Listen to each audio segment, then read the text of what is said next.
The full load copper loss of transformer, okay, full load copper loss of transformer is given, that is 400 watts.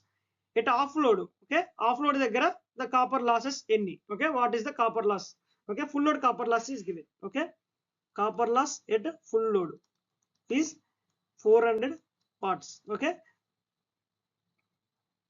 Okay, copper loss at off load they are asking. I will give one formula for you.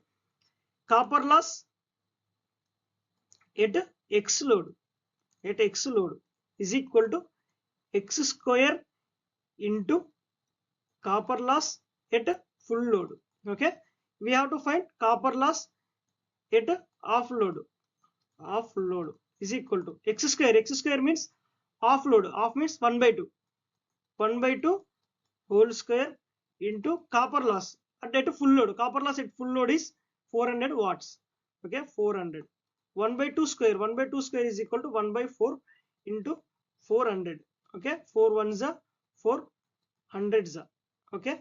Here copper loss is equal to 100 watts. Copper loss at offload is equal to 100 watts. Option 2 is the correct answer.